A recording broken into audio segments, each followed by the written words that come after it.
اور اگر آپ نے ابھی تک ہمارا چینل سبسکرائب نہیں کیا تو فوراً سبسکرائب کیجئے، ساتھ ہی بیل آئیکن پر کلک کریں تاکہ مزید آنے والی ویڈیو ہیں وہ آپ کو وقت پر ملتی رہیں۔ ہمارے جو یہ امام نسائی ہے نا، نسائی شریف جن کے سیاستہ، تو مسلمان مجاہدین جب ان کے گاؤں پہنچے نا تو وہاں سارے مرد بھاگ گئے تھے، ایک مرد بھی نہیں رہا، عورتیں ہی عورتیں تھیں۔ جب مسلمان مجاہدین کو پتہ چلا کہ یہاں تو عورتیں ہی عورتیں ہیں تو انہوں نے یہ نہیں کہا یہ تو غیروں کی عورتیں ہیں، لوٹ مار کرو، قتل و غارت کرو۔ انہوں نے کہا کہ نہیں، عورتوں سے ہمیں لڑنے کی کوئی ضرورت نہیں ہے۔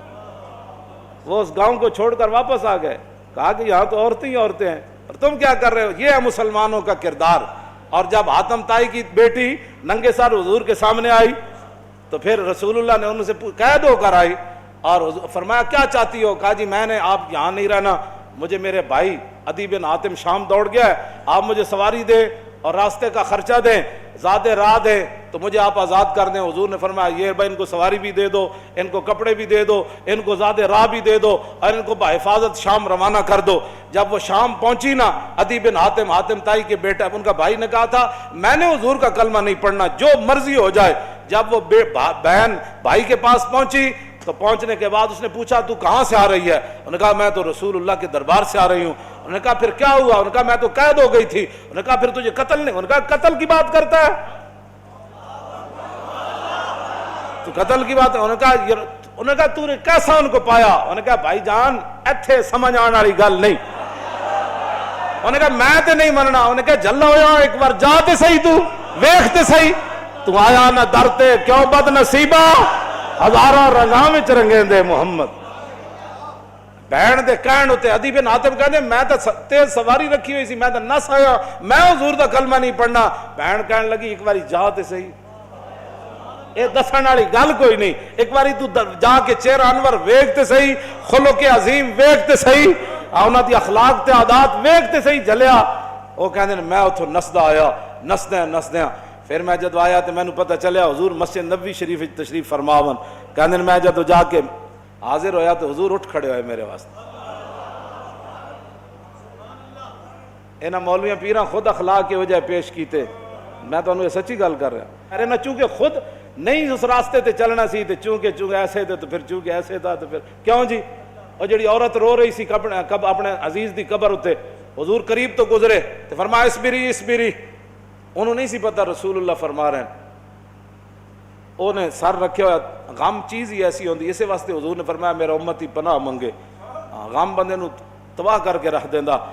انہیں کہا مینوں کہن والے اسبری، جے تینوں یہ مصیبت پہنچی ہوندی تو مینوں نہ کہندا ہے گا۔ میرے آقا نے یہ سنی گل تو حضور چل پے، اس عورت نو کوئی گل نہیں فرمائی۔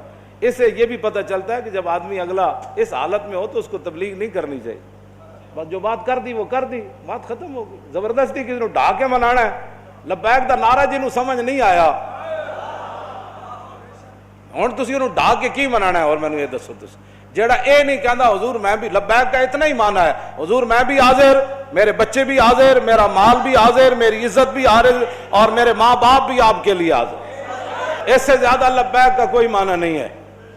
اور تاجدار ختم نبوت کے نعرے کا اس سے زیادہ کوئی معنی نہیں کہ ساری دنیا تہ و بالا ہو جائے لیکن حضور کی ختم نبوت پر پیرا ہر صورت میں ہوگا، بس اس سے زیادہ تاجدار ختم نبوت کا ہاں جی، اس سے زیادہ لوگ ان کو سیاسی نعرہ بنائے پھرتے ہیں، پیڑا اور تے پھکیاں اور امت اس نعرے پر کھڑی ہو گئی اور وہ نیچے اختلافات تھے، امت ان کو بلا گئی، انہوں نے کہا بس بھائی لبیک۔ مسجد نبی شریف میں عرب بھی کہتے ہیں لبیک یا رسول، ہم عربی ہیں لیکن یہ نعرہ تو ہاں جی مصری بھی کہتے ہیں لبیک یا رسول۔ پورا عالم اسلام نہیں پوری دنیا کہہ رہی ہے اس وقت لبیک یا رسول اللہ، ہاں لبیک یا رسول اللہ۔ تو اس سے بڑا اللہ کا کیا کرم ہو سکتا ہے کہ امت اختلافات کو بھلا کر حضور کی غلامی کے لیے جمع ہو گئی۔ اور اقبال کہتا تھا، میں کہتا تھا اقبال کی یہ خواب کب پورا ہوگا کہ اقبال کہتا تھا زاں کے ملت را حیات از عشق اوست اور برگ و ساز کائنات از عشق اوست۔ اقبال کہتا تھا کہ ملت کی حیات، ملت کی ترقی، ملت کا عروج اور پوری دنیا پر اسلام کے غلبے کی ایک ہی وجہ ہے کہ امت حضور سے پیار کرے، حضور سے عشق کرے۔ تو میں کہتا یہ کیسے ہوگا؟ لیکن رب ہے جو چاہے کرے۔ یہ نہیں پتا تھا کہ ممتاز قادری نے جو تختہ دار پر لبیک کہا تھا اس نعرے کی برکت سے پوری امت ایسے کھڑی ہو جائے گی۔ ہاں جی، بات اتنی ہے کہ وہ عورت نے حضور نال گل کی تھی کہ مجھے بہت مصیبت پہنچی ہے، اس کو تو پتہ نہیں تھا یہ رسول اللہ ہے، اور غم کتنی عجیب چیز ہے کہ وہ حضور کی آواز کو بھی نہ پہچان سکا۔ اللہم انی اعوذ بک من الغم والحزن، حضور کی اپنی دعائیں مبارکہ ہے کہ میرا امتی کہے میں پناہ مانگتا ہوں غم اور حزن سے۔ ہاں جی، یہ بڑی ڈاڈی شاید ہے۔ اب میں جو بات اگلی کرنے لگا ہوں، بعد میں جب صحابہ آئے تو انہوں نے کہا آپ کو پتہ ہے جنہوں نے آپ کہا تھا اسبری صبر کرو وہ کون تھے؟ کہا نہیں۔ انہوں نے کہا وہ تو خود رسول اللہ تھے۔ وہ میں نے حضور کو یہ جواب دیا ہے۔ وہ کہتی ہے میں پھر گئی جلدی جلدی حضور کے دربار پر، میں جو بات کرنے لگا ہوں وہ یہ ہے، وہ کہتی ہے جب میں حضور کے دروازے پر پہنچی تو میں نے کوئی وہاں چوکیدار نہیں پایا، 50 گارڈ اگے تے 50 پیچھے، اس حضرت صاحب نہ سلام کون لوے گا؟ جتیاں پوان والے اور جبے پوان والے اور تے میک اپ کرن والے اور۔ میں تے نہیں پڑھیا نہیں ہو جو اس وقت حسنہ چلیا، اسے واسطے تو ایک باری جڑا حضرت عدی بن حاتم آئے نا تے جدو رسول اللہ نال ملاقات ہوئی حضور اٹھ کھڑے ہوئے تے عدی بن حاتم کہندے نے میرے دل نے گواہی دیتی ہے اللہ دے رسول۔ کیوں جی؟ فرماندے نے پھر حضور نے میرا ہاتھ پکڑیا تے حضور اپنے در اقدس دی طرف گھر دی طرف چل پے، کہندے راستے چ ایک بڈھی مائی مل گئی، عورتاں نوں ویسی گلاں نہیں مکدیاں تے مائی بھی ہوے تے پھر بڈھی بھی ہوے۔ کہندے انہوں نے اتنی لمبی گفتگو حضور نال کیتی تے حضور دے چہرہ انور تے بھی ناگواری دے آثار ظاہر نہیں ہوئے کہ میرے نال مہمان ہے تو بس بھی کر ہون۔ کہندے نے میں کھڑ کھڑ کے تھک گیا، لیکن رسول اللہ نے ایک باری بھی اس مائی نو نہیں فرمایا کہ مائی بس کر اور کام کو تھوڑے۔ کہندے انہوں نے اپنی پوری گفتگو مکمل کی تھی تے پھر حضور چلے نہ جدوں، کہندے دوسری باری میرے دل نے گواہی دیتی حضور اللہ دے رسول۔ تو کہندے جدو رسول اللہ گھر تشریف لے آئے تے حضور دا ایک مبارک تلائی سی جہدے تے حضور آرام فرماندے سن، کہندے نے او دے وچ کھجور دی چھال بھری ہوئی سی، کھجور دے پتے بھرے ہوئے سن، اس تے او بدن مبارک سوندے سن جنہاں دے بارے حضرت انس کہندے نے میں 10 سال خدمت کیتی، حضور نہ سلام لیا، ہزاراں واری لیا، حضور دے مبارک ہتھاں نوں بوسا دیتا، چومیا، ما مسست خزن ولا حریرن ولا شیئن قط الین من کف رسول اللہ، نہ میں کوئی ریشم نو ہاتھ لایا نہ کائنات دا کوئی اور نرم کپڑا ہو جائے میرے ہاتھ چ آیا کہ حضور دے مبارک ہاتھ تو نرم ہاتھ ہوے۔ کیوں جی؟ حضور اس تلائی تے سوندے سن جے دے وچ روئی نہیں سی، کھجور دی چھال بھری ہوئی سی، نہ انہاں کدی چھال ہوتے سونا ہے، نہ انہاں کدی بدر جانا ہے، نہ انہاں کدی جناب تلوار پکڑ کے خندق وچ پہرے دینے، انہیں تو کہنا ہو یہ لبیک والے کیا کر رہے ہیں، اسلام تو امن کا درس دیتا ہے۔ میں کہا دسو نا خندق وچ کتنے بندے آئے؟ کیوں جی؟ خندق وچ کتنے بندے آئے؟ یہ دسو نا قوم لوگوں نو، اذا جاءتکم جنود فارسلنا علیہم ریحا وجنودا لم تروها وکان اللہ بما تعملون بصیرا اذ جاءوکم من فوقکم ومن اسفل منکم وزاغت الابصار وبلغت القلوب الحناجر وتظنون باللہ الظنونا هنالک ابتلی المؤمنون وزلزلوا زلزالا شدیدا واذ یقول المنافقون والذین فی قلوبہم ما وعدنا اللہ ورسولہ ہاں فی قلوب مرض ما وعدنا اللہ ورسولہ الا غرورا۔ یہ تو منافق کا کام ہوتا ہے جب مشکل وقت او جی دیکھا گریک ٹاؤن ہو گیا، اور میں کہا پھر کی ہویا؟ یہ تو منافق کا کام ہوتا ہے کہ جب مشکل حالات آئے تو کہ دیکھو جی جن کا وہ دیکھو جی اللہ رسول دے ساڑے نہ ہاتھ، میں ہاتھ کرنے دا معنی کر رہا ہوں، لفظی معنی تو نہیں نہ بنتا۔ اللہ رسول نے تو ان کا لفظی معنی کیا بنتا ہے کہ انہوں نے کیا اللہ رسول کی طرف نسبت کر دی کہ ہمیں تو دھوکے سے دو چار کر دیا گیا۔ ہاں جی ہمارے ساتھ یہ دیکھو کیا بن گیا کہ جناب ہمیں تو وہ کہتے تھے ہمیں تو پیشاب کرنے کا جو خوف ہے کہ پیشاب کرنے جائیں گے بندہ مار دے گا، تو کیسر و کسرا کب فتح ہوں گے؟ یہاں مدینے میں تو پیشاب کرنے کی سہولت نہیں رہی، 25,000 کا لشکر۔ منافق کا کام ہی یہ ہوتا ہے کہ وہ جب صحابہ ادھر جو ہے وہ کیا کارنامے سر انجام، اور منافق ان کا بھی رب نے قرآن میں بیان فرمایا کہ منافق کہنے لگے کہ ما وعدنا اللہ ورسولہ وَإِذْ قَالَتْ طَائِفَةٌ مِّنْهُمْ يَا أَهْلَ يَثْرِبَ لَا مُقَامَ لَكُمْ فَارْجِعُوا وَيَسْتَأْذِنُ فَرِيقٌ مِّنْهُمُ النَّبِيَّ يَقُولُونَ إِنَّ بُيُوتَنَا عَوْرَةٌ وَمَا هِيَ بِعَوْرَةٍ إِن يُرِيدُونَ إِلَّا فِرَارًا۔